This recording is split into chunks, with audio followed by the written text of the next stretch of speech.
Assalamualaikum warahmatullahi wabarakatuh. Selamat bertemu, selamat berbahagia. Semoga saya berharap semua mahasiswa dalam keadaan sehat walafiat. Pada hari ini kita akan kuliah tentang Al-Islam dan Kemudiaan atau AIKA 4. Dan saya diberikan kepercayaan untuk mengampu mata kuliah ini. Saya berharap agar mata kuliah pendahuluan dari AIKA 4 ini dapat diikuti oleh seluruh mahasiswa secara baik, pahami, dan setelah itu apabila merasa telah memahami, bisa lanjut dengan melakukan post test atau kuis yang mana linknya akan saya kirim melalui grup WA kita ini. Kita ketahui atau saya yakin bahwa semua mahasiswa sudah pahami bahwa selama masuk di perguruan tinggi Muhammadiyah, kita akan ketemu dengan AIKA 1, 2, 3, dan sekarang yang keempat. Artinya ada 4 mata kuliah AIKA. Dengan demikian sudah mendapat gambaran yang cukup komprehensif, yang cukup memadai tentang mata kuliah AIKA ini.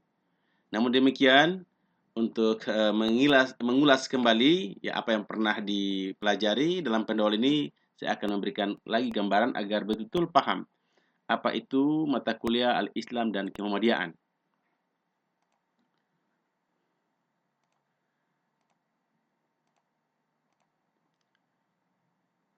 Mata kuliah AIKA menjadi catur dharma dari perguruan tinggi Muhammadiyah, di mana ditegaskan dalam buku pedoman pendidikan Al-Islam dan Kemuhammadiyaan halaman 8 bahwa pendidikan Al-Islam dan Kemuhammadiyaan di perguruan tinggi Muhammadiyah memiliki posisi yang strategis karena menjadi ruh pergerakan dan misi utama penyelenggaraan perguruan tinggi Muhammadiyah.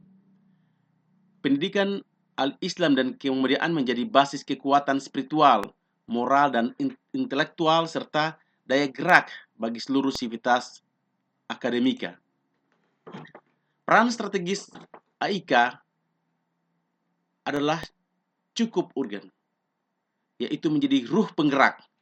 Kita ketahui bahwa organisasi ini adalah merupakan salah satu organisasi yang cukup tua dan lahir 30 tahun sebelum negara Republik Indonesia ini berdiri. Tepatnya pada tanggal 18 November tahun 1912 di suatu perkampungan Kauman Yogyakarta atau bertepatan dengan tanggal 8 Zulhijjah tahun 1330 Hijriah oleh Kiai Haji Ahmad Dahlan yang mana pada waktu mudanya dikenal dengan nama Muhammad Darwis. Di dalam sejarah telah tercatat dengan tinta emas bagaimana para pahlawan negara Republik Indonesia yang adalah merupakan orang-orang dari Muhammadiyah seperti Jenderal Sudirman dengan taktik strategi perang gerilya yang terkenal hingga Bapak Proklamator kita Insinyur Soekarno dikenal sebagai orang yang juga bergabung dalam organisasi Kemuhammadiyaan.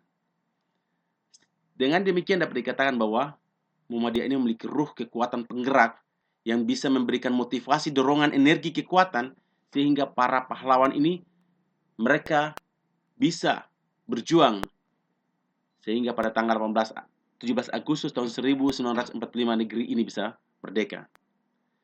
Peran strategis yang lain yaitu misi utama penyelenggaraan perguruan tinggi Muhammadiyah, di mana peran yang paling penting lagi adalah basis kekuatan spiritual, moral, dan intelektual serta daya gerak bagi seluruh sivitas akademika di Universitas Muhammadiyah. Lalu bagaimana peran Al-Islam dan Kemuhammadiyaan bagi mahasiswa di perguruan tinggi Muhammadiyah?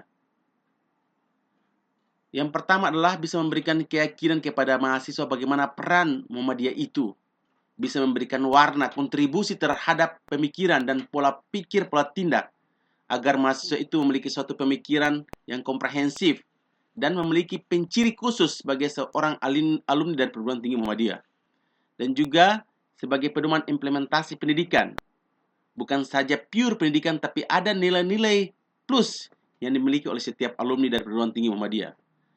Yang berikutnya, memiliki relevansi pendidikan dengan kehidupan, sehingga seorang alumni memiliki karakteristik yang mencirikan dalam kehidupan bermasyarakat. Serta yang paling utama juga relevansi dengan dunia kerja. Dan yang paling penting adalah kualitas alumni. Mata kuliah AIK ini selama menempuh perguruan tinggi, pendidikan di perguruan tinggi, sebagai seorang mahasiswa S1 maka akan mendapat 8 SKS mata kuliah AIK. Sedangkan menjadi mahasiswa S2 adalah 2 SKS.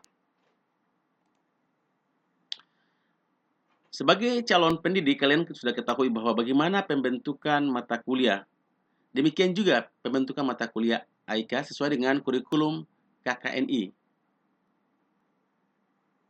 Di mana setiap lulusan harus memiliki profil lulusan sesuai dengan program studi masing-masing.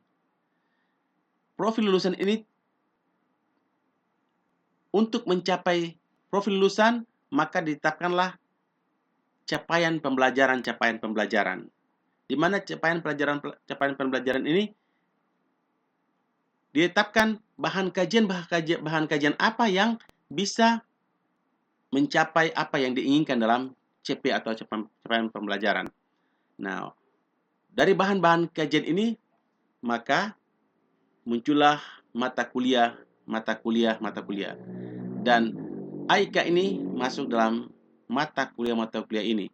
Sehingga dia memiliki bahan kajian, dia juga memiliki CP yang akan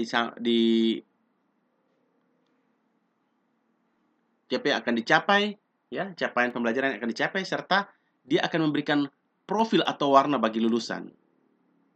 Nah, bagaimana yang diharapkan? Maka sebagai gambaran, di sini ada perpotongan antara garis A dan B. Perpotongan inilah yang diharapkan dari mata kuliah Al-Islam dan Kemuhammadiyaan. Sebagai satu contoh, ketika kita menyusun satu prosedur pembentukan mata kuliah, maka di sini ada capaian pembelajaran lulusan atau CPL. Di dalam untuk mencapai CPL ini maka ada bahan kajian. Bahan kajian itu ada inti keilmuan, ilmu pengetahuan sains pendukung, ilmu pengetahuan dan teknologi, ya, atau IPTEX pelengkap, terus yang dikembangkan untuk masa depan dan ciri perguruan tinggi. Nah, di sini posisi dari mata kuliah AIK 1, ya, di mata kuliah keilmuan inti. Lalu di IPTEX pelengkap akan diisi oleh mata kuliah AIK 2, dan pada IPTEX pendukung akan diisi oleh mata kuliah AIK 3. Sedangkan mata kuliah AIK 4 adalah merupakan komprehensitas dari seluruh untuk mencapai CP yang diinginkan. Bagaimanakah mata kuliah AIK ini ditetapkan? Mata kuliah AIK ini diturunkan dari visi, misi, tujuan, dan sasaran pendidikan Muhammadiyah. Juga dari visi, misi, tujuan, dan sasaran perguruan tinggi Muhammadiyah. Untuk mencapai profil lulusan, capaian pembelajaran atau CPL, dan matriks bahan kajian. Sehingga dapat dikatakan bahwa mata kuliah AIK ini berasal dari titik temu antara capaian pembelajaran lulusan atau CPL, khususnya sikap dan tata nilai dengan matriks bahan kajian. Oleh karena itu, ada 4 AIK yang harus, ya, wajib bagi mahasiswa S1. Yang pertama adalah AIK 1, di mana pembahasannya adalah tentang kemanusiaan dan keimanan. AIK 2 tentang ibadah, akhlak, dan muamalah. AIK 3 adalah tentang kemuhammadiyaan. Sedangkan AIK 4 adalah kita bahas tentang Islam dan ilmu pengetahuan. Dan saat ini kita akan membahas tentang ini. Untuk mencapai pembelajaran lulusan AIK, maka ditetapkanlah silabus seperti yang di slide. Untuk AIK 1, diharapkan mahasiswa memahami hakikat Tuhan, manusia, dan kehidupan sesuai dengan tuntunan Al-Quran, hadis, dan ilmu pengetahuan. Sedangkan untuk AIK 2 diharapkan mahasiswa memiliki kemampuan mengamalkan tata cara beribadah berdasarkan Al-Quran dan As-Sunnah, dan memiliki akhlakul karimah dalam bermuamalah yang bermanfaat bagi diri, masyarakat, bangsa, dan negara. Sedangkan untuk AIK ketiga, mahasiswa mampu menginternalisasikan misi Persyarikatan Muhammadiyah dalam berbagai aspek kehidupan. Dan yang keempat adalah mengintegrasikan nilai-nilai Islam dalam mengembangkan dan menerapkan ilmu pengetahuan. Jadi secara komprehensif dia merangkum semuanya itu dan mencoba untuk membuat suatu lulusan yang memiliki kemampuan terhadap nilai Islam secara terintegrasi. Sebagai contoh implementasi Al-Islam dan Kemuhammadiyaan, misalnya topik berakhlak mulia. Hasil akhir yang kita harapkan adalah mahasiswa dapat menerapkan sikap akhlak yang mulia. Mahasiswa terbiasa berpikir, berkata, dan bertindak yang benar. Mahasiswa memiliki kepribadian yang kuat. Maka, strategi perkuliahan adalah dosen memberikan materi tentang akhlak yang mulia. Dosen memperhatikan dan mencermati sikap dan tindakan mahasiswa. Selanjutnya, mahasiswa yang sudah bisa memahami dan mempraktekkan kehidupan yang berakhlak mulia ini bisa menularkan ke teman lain dan lingkungan sekitarnya, terutama teman dekat, adik, kakak, dan mungkin juga kepada orang tua yang mungkin belum memahami tentang apa itu akhlak yang mulia. Selanjutnya, dosen akan memberikan penilaian kepada mahasiswa tentang capaian pembelajaran yang diperoleh. Ya, penilaian ini dilakukan dengan pengamatan dan ujian teori serta penilaian dari teman dan keluarga.